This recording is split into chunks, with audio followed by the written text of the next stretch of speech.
녹정기, 김용원저, 제호장.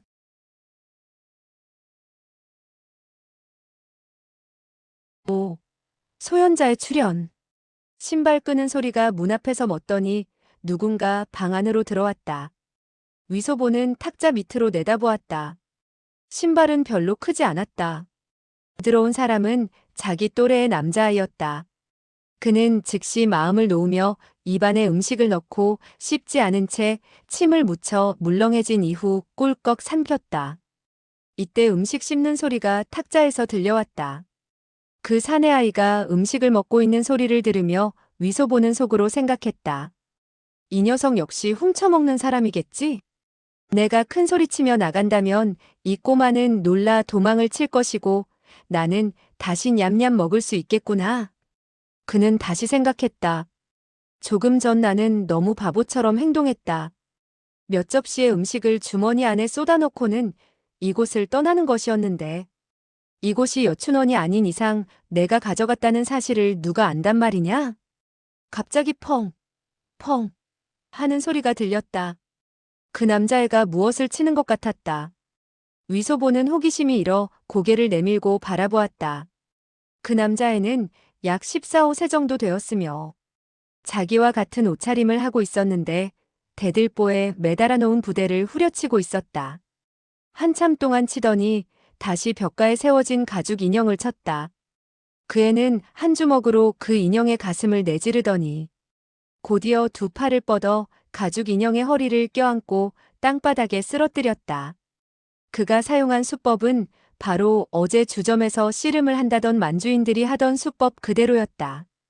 위소보는 껄껄 웃으며 탁자 밑에서 기어나왔다. 가죽 사람은 죽은 것인데 무엇이 재미있냐? 내가 너를 상대해줄게. 그 남자애는 갑자기 그가 나타난 것을 보고 또 얼굴을 하얀 배로 칭칭 감고 있는 것을 보고 약간 놀라는 것 같았다. 그러나 자기와 상대해서 놀아주겠다는 말에 얼굴에 기쁜 빛을 띠고 말했다. 좋아, 덤벼들어. 위소보는 달려가서 남자애의 두 팔을 비틀려고 했다. 그러자 그 남자애는 옆으로 비키더니 오른발을 걸고서 잡아당겼다. 위소보는 그대로 서 있을 수가 없어서 쓰러졌다. 남자애는 말했다. 쳇, 너는 씨름을 할 줄 모르는구나. 위소보는 말했다. 누가 그러던? 그리고 몸을 일으켜 그 애의 왼쪽 다리를 잡았다. 그 남자애가 손을 내밀어 등을 잡으려 하자 위소보는 재빨리 피했다. 그 남자애는 그만 허공을 치게 되었다. 위소보는 모시팔이 주점에서 7명의 대한들을 상대로 싸울 때 쓰던 수법을 기억해내고 왼손으로 주먹을 들어 그 남자의 아래턱을 내질렀다. 그 남자는 얻어맞게 되자 어리둥절해져 두 눈에 노기를 띄었다. 위소보는 웃으며 말했다. 쳇, 너는 씨름을 할 줄 모르는구나. 그 남자애는 아무 소리도 않고 왼손을 살짝 흔들어댔다.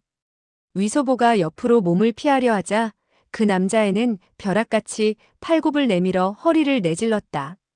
위소보는 크게 비명을 내지르며 몸이 아파 움츠렸다. 그 남자애는 손을 뻗쳐 그의 뒤에서 겨드랑이로 집어넣더니 다시 올려서는 10손가락을 서로 끼우고 그의 뒷덜미를 움켜잡더니 그의 윗몸을 자꾸만 아래쪽으로 눌렀다. 위소보는 한 발을 들어 뒤로 걷어차려고 했다. 그 남자애가 벼랑간 두 손으로 와락 밀자 위소보의 몸이 앞으로 나가면서 퍽 하는 소리와 함께 엎어지고 말았다. 위소보는 크게 화가 났다. 몸을 일으켜서 굴러가듯 다가가서는 그 남자의 두 다리를 얼싸안고 힘주어 잡아 끌었다. 그러자 그 남자애는 더 서 있지 못하고 위소보의 몸 위로 쓰러졌다. 이 남자애는 위소보보다 키가 큰 편이었고 몸집도 컸다. 그는 팔굽으로 위소보의 덜미를 눌렀다. 위소보는 숨을 제대로 쉴 수가 없어서 힘을 다해 팔을 뻗었다. 그리고 몇 번을 구른 끝에 그 어린애의 몸 위에 오를 수 있었다. 힘껏 남자애를 누르고 있었으나 남자애가 다시 위로 올라가게 되었다. 위소보는 지극히 민첩한 편이었다. 남자애의 두 다리를 놓고는 등 뒤로 쫓아갔다. 그리고 힘을 주어 남자애의 엉덩이를 걷어찼다. 그 애는 손을 돌려 발을 잡고 힘껏 비틀었다. 그러자 위소보는 뒤로 벌렁 쓰러지게 되었다. 남자애는 달려들어 그의 몸을 조르며 호통을 쳤다. 그래도 항복하지 않을래?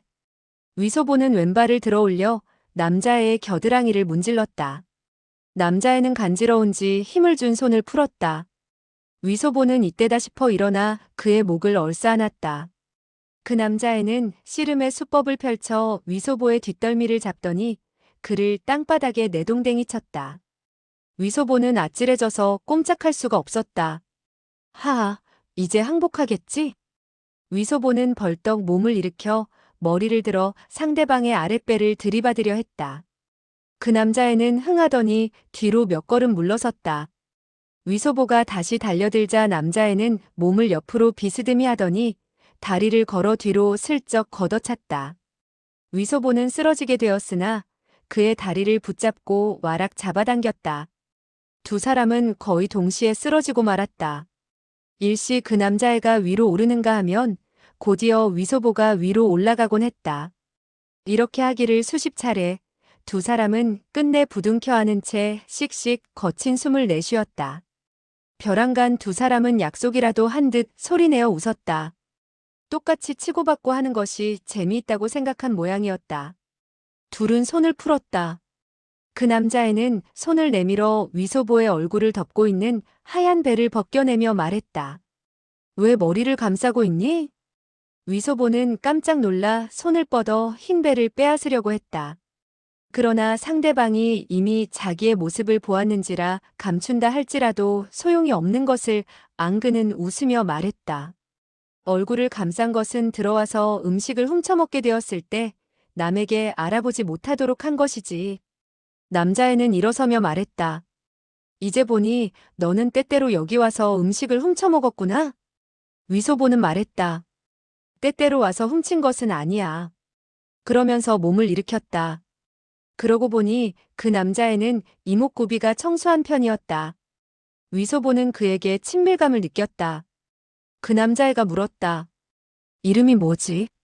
위소보는 말했다. 소개자라고 한다. 너는? 그 남자애는 머뭇거리다가 말했다. 나는 소현자라고 한다. 너는 어느 공공 아래서 일을 하지? 위소보는 말했다. 해로공 아래서 일하고 있어. 소현자는 고개를 끄덕였다. 그리고 위소보의 얼굴을 감았던 하얀 배를 들어 이마에 땀을 훔치더니 한 조각의 음식을 들어 먹었다. 위소보는 지고 싶지 않았다. 내가 대담하게 음식을 집어먹는데 나의 담이 너보다 적지 않다는 걸 보여주마. 라고 생각하며 즉시 한 조각의 천충고를 집어들어 거침없이 입속에 넣었다. 소현자는 그를 보며 말했다. 너는 씨름을 배우지 못했지만 손발이 제법 민첩하더구나. 내가 너를 제압하지 못했지만 몇 번 더 싸우면 너를 제압할 수 있을 거야. 위소보는 말했다. 그렇다고는 할 수 없을걸. 우리 다시 한 번 더 싸워보자. 소현자는 말했다. 좋아. 두 사람은 다시 엉켜 싸우기 시작했다. 소현자는 씨름의 요령을 약간 알고 있는 것 같았다. 나이와 힘에 있어서도 위소보보다는 뛰어난 편이었지만 위소보는 양주거리에서 무수한 싸움을 치른 경험이 있었다. 그는 무수한 건달들과 얼마나 많은 싸움을 벌였는지 모른다. 그리고 드자비질은 소현자보다 경험이 풍부했다. 그러나 그는 모시팔의 가르침을 상기하고 소현자와 싸울 때 손가락을 비튼다거나 따은 머리를 잡아당긴다거나 목을 잰다거나 눈을 파려고 한다거나 귀를 잡아당긴다거나 아니면 고환을 움켜잡아 당기는 등의 졸렬한 행위는 전혀 하지 않았다. 위소보는 정당하게 싸우게 되자 이기기가 힘들었다. 몇 번 더 시합을 한 끝에 위소보는 끝내 소현자 밑에 깔려서 몸을 일으킬 수 없었다. 소현자는 웃으며 말했다. 그래도 항복 안 할래? 위소보는 말했다. 죽어도 항복할 수 없다. 소현자는 껄껄 웃으며 몸을 일으켰다.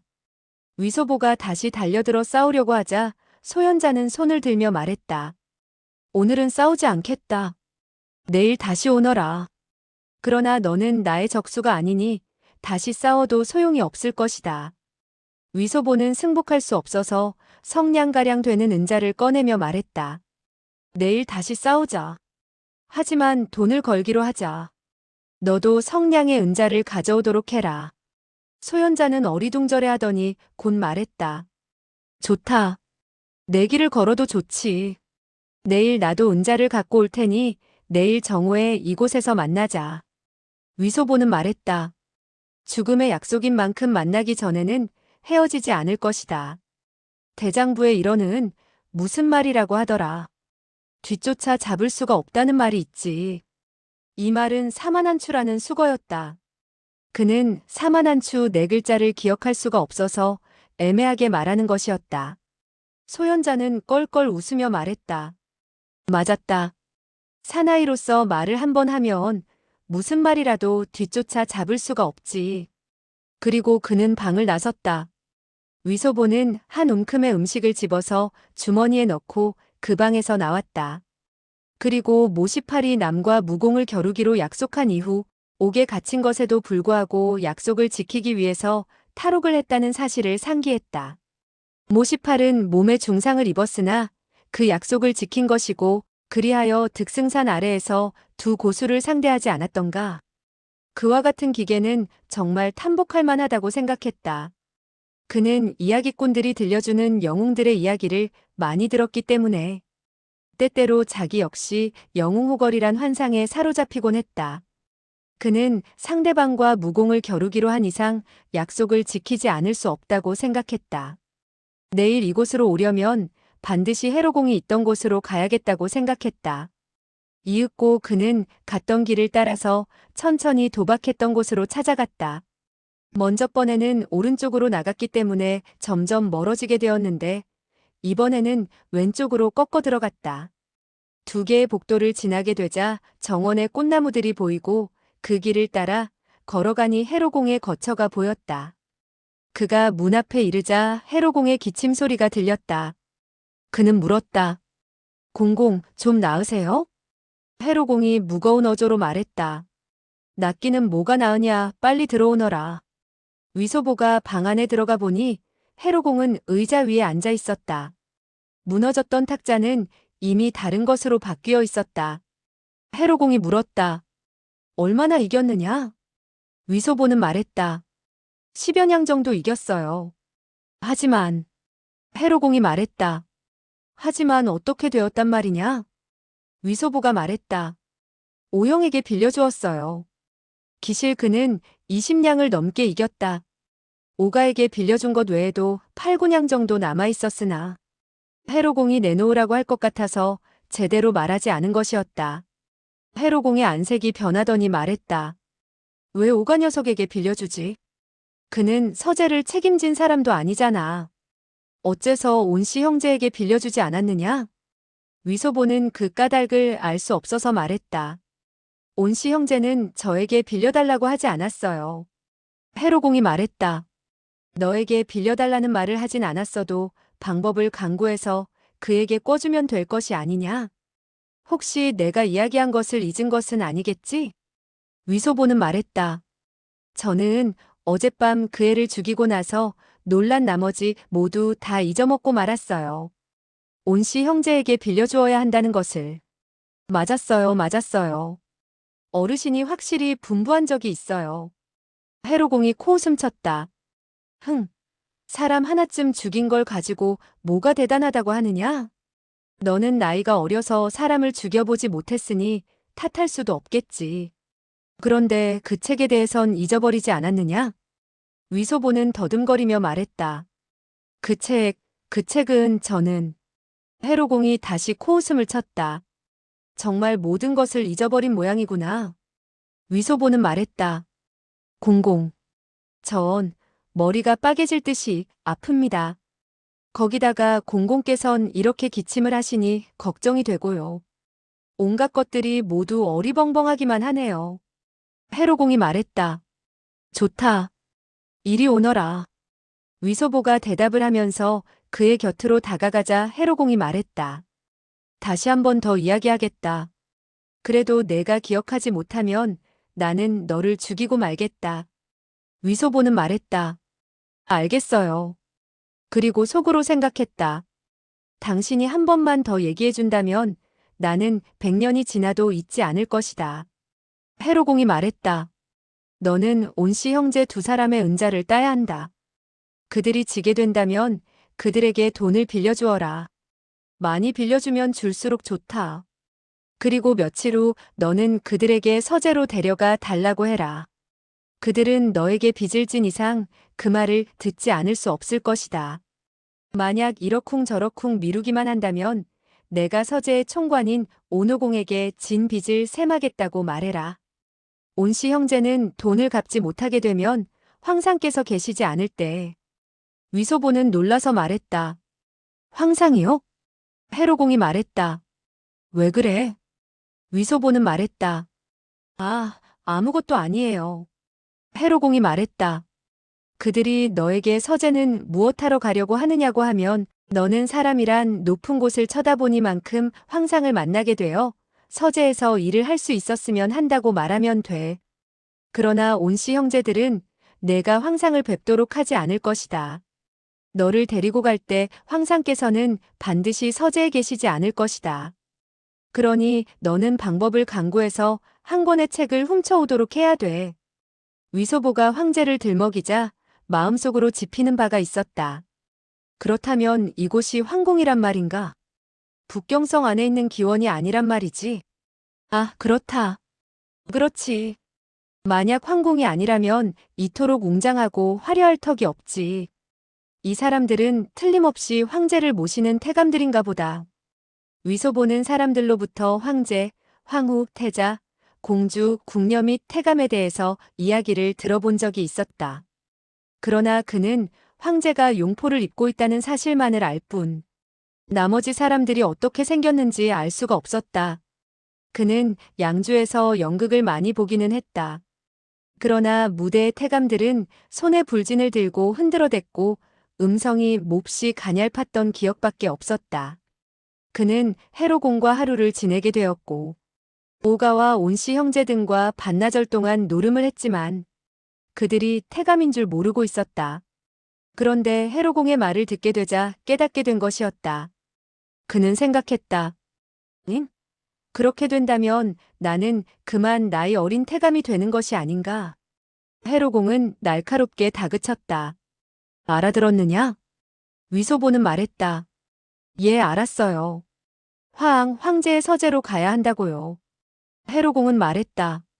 황제의 서재로 가서는 무엇을 해야지? 위소보는 말했다. 한 권의 책을 훔쳐내는 것이죠. 해로공이 물었다. 무슨 책을 훔쳐내느냐? 위소보는 말했다. 그건 무슨 책이라더라. 잘 생각이 안 나네요. 해로공은 말했다. 다시 한 번 더 이야기하겠다. 잘 기억해라. 그것은 42장경이라는 한 권의 불경이다. 이 불경은 퍽이나 오래되었으며 모두 몇 권인가로 되어 있는즉 너는 모조리 나에게 갖다 주어야 한다. 알겠느냐? 뭐라고 한다고? 위소보는 말했다. 42장경이라고 합니다. 해로공은 그의 말 속에 자신감이 있다는 것을 느끼고 물었다. 뭐가 그리 좋으냐?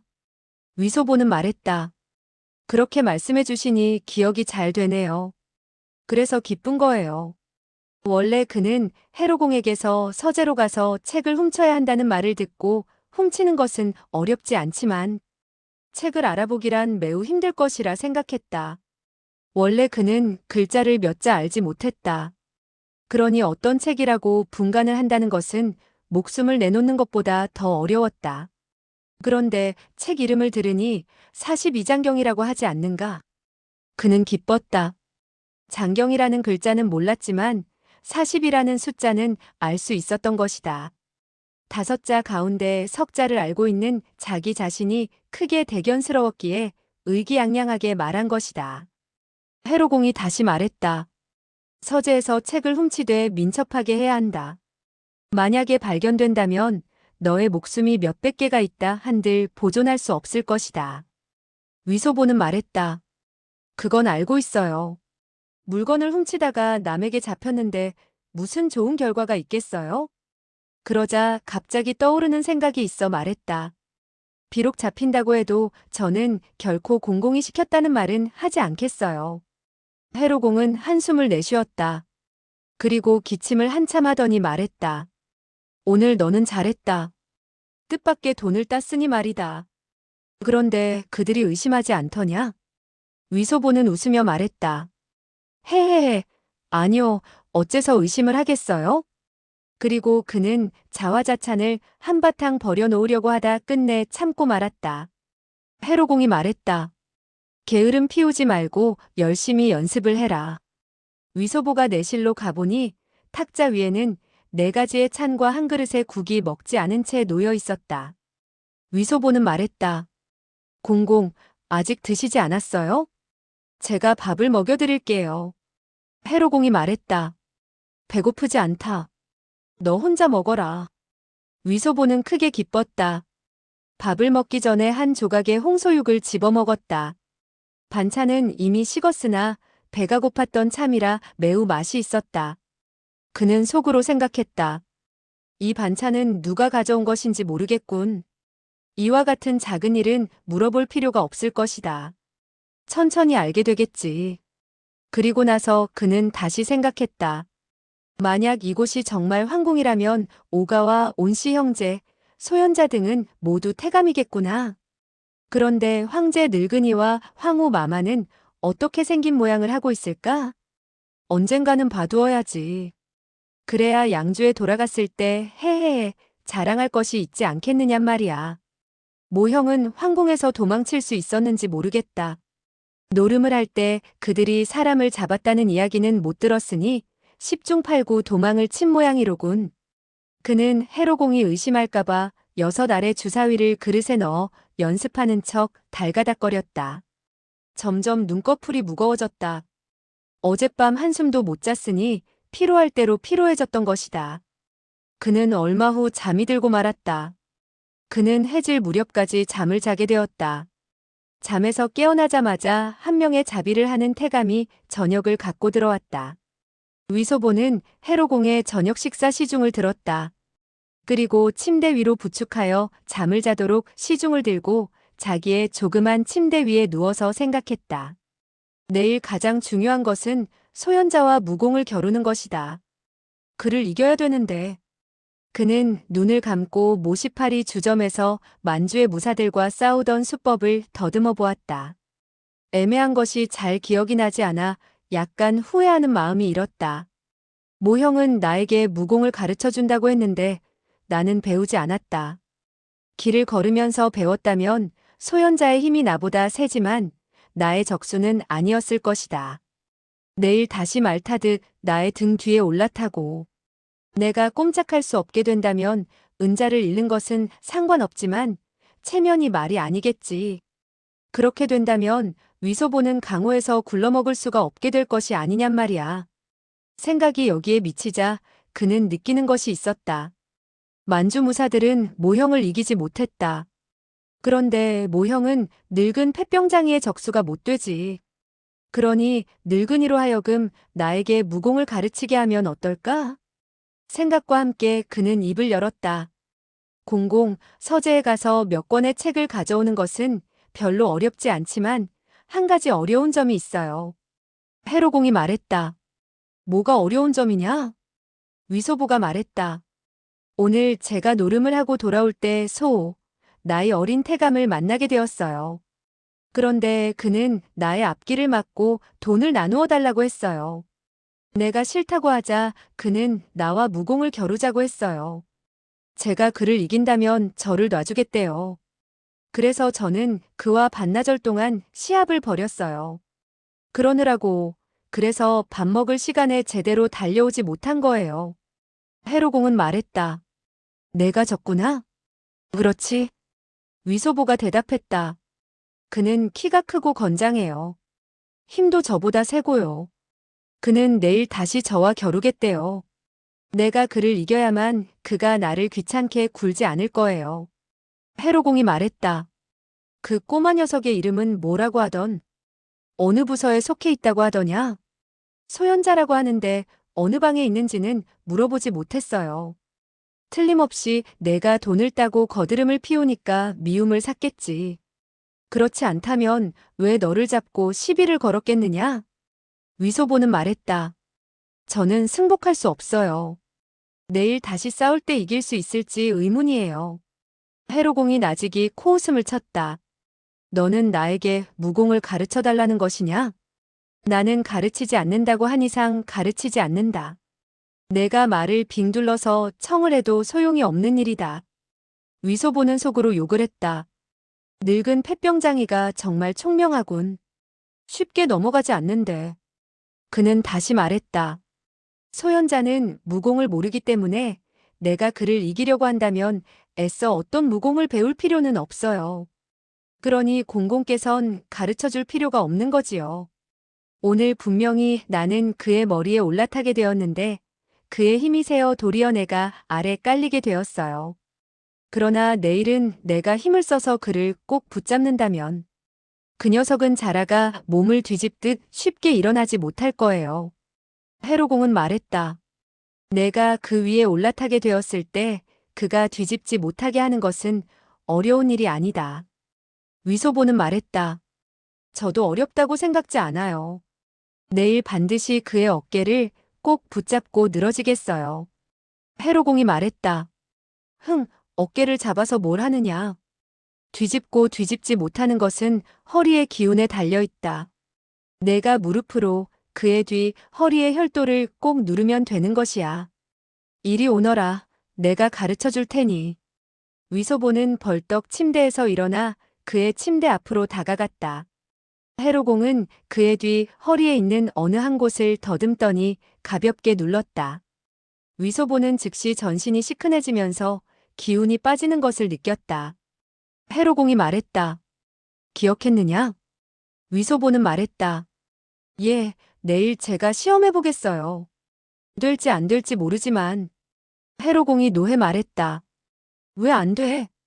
백발백중이고 만번 시험해도 만번 다 효과를 거둘 것이다. 그는 손을 뻗어 뒷덜미를 가볍게 눌렀다. 위소보는 아하 하는 소리를 내질렀다. 그는 가슴이 갑갑해지며 숨이 막혔다. 해로공이 말했다. 내가 힘을 써서 그의 뒤 혈도를 짚게 된다면 그는 너와 싸울 힘이 없게 될 것이다. 위소보는 크게 기뻐했다. 됐어요. 내일은 반드시 제가 이길 수 있을 거예요. 반드시라는 말은 도박을 할 때 배운 말이었다. 그리고 그는 침대 위에 올라가 잠을 청했다. 내일 소백룡 위소보가 소현자로 하여금 큰 소리로 항복하고 소리치도록 만들게 되는 광경을 그려보며 의기양양해서 잠이 들었다. 이튿날 오가가 다시 와서 그를 노름판으로 데리고 갔다. 온씨 형제들 가운데서 한 사람은 온유도라고 했고 다른 한 사람은 온유방이라고 했다. 그 온유 두 형제가 전주가 되었을 때 손을 써서 그들은 20냥이나 되는 은자를 땄다. 그들 형제들은 운수가 나빠서 반시진도 되지 않아 50냥이나 되는 본전을 잃고 말았다. 위소보는 그들에게 20냥을 빌려주었다. 그러나 노름판이 멈추게 되었을 때 온씨 형제들은 그 20냥마저도 잃게 되고 말았다. 위소보의 나머지 일은 소현자와 무공을 겨루는 일이었다. 노름판이 흩어지자 그는 그 방으로 달려갔다. 탁자 위에는 여전히 많은 접시에 음식들이 놓여 있었다. 그는 몇 조각 집어먹었다. 그리고 문 밖에서 발소리가 나자 혹시 소현자가 아닐까봐 탁자 밑으로 기어 들어가려고 했다. 이때 소현자가 부르는 소리가 들렸다. 소계자야, 소계자야. 위소보는 문 앞으로 다가가 웃으며 말했다. 죽음의 약속이니 만나지 않고는 헤어지지 않는 법이지. 소현자 역시 웃으며 말했다. 하하, 죽음의 약속이니 만나지 않고는 헤어지지 않는 거다. 그리고 그는 방으로 들어왔다. 위소보는 그의 옷이 새 옷이고 매우 화려한 것을 보자 시샘이 나서 속으로 생각했다. 나중에 찢어놓지 않는지 두고 봐라. 큰 소리로 부르짖으며 그는 소현자에게 달려들었다. 소현자는 호통을 질렀다. 좋았어. 그리고 그의 두 팔을 비틀어 잡고 왼발을 옆으로 걷어차왔다. 위소보는 그대로 서 있을 수 없어 중심을 잃고 소현자를 붙잡고 쓰러지고 말았다. 위소보는 뒤로 굴러 소현자의 등을 타고 올랐다. 그리고 해로공이 가르쳐준 대로 손을 뻗어 그의 뒤터리에 있는 혈도를 움켜잡으려고 했다. 그러나 그는 혈도를 누르는 재간을 배운 적이 없어 단번에 움켜잡을 수가 없었다. 거기다가 잡으려고 하는 부위가 약간 틀어져 있었다. 그 순간 소현자는 몸을 돌려 힘을 주어 뒤로 비틀었다. 위소보는 말했다. 아이고, 인정 사정없이 비틀 거야? 소현자는 웃으며 말했다. 씨름이란 원래 팔을 비트는 것인데 뭐가? 위소보는 그가 말을 할 때 전신에 힘을 기울여 그의 뒤터리 쪽으로 뻗어갔다. 등을 그의 머리 쪽으로 갖다 대고 오른손으로 그의 겨드랑이 밑으로 뻗어서는 힘주어 위로 뿌리쳤다. 그러자 소현자의 몸이 그 위를 지나 쿵 하고 땅바닥에 떨어졌다. 소현자는 벌떡 몸을 일으키더니 말했다. 너 역시 영양괴각이라는 일초를 알고 있었구나. 위소보는 영양괴각이라는 것이 어떤 수법인지 알 수 없었다. 그저 우연히 한 수 이긴 데 지나지 않았다. 위소보는 의기양양해져서 말했다. 이 영양괴각은 별것이 아니야. 더욱더 무서운 수법이 있지만 아직 쓰지 않았어. 위소보는 속으로 생각했다. 원래 너는 무공을 익히고 있었구나.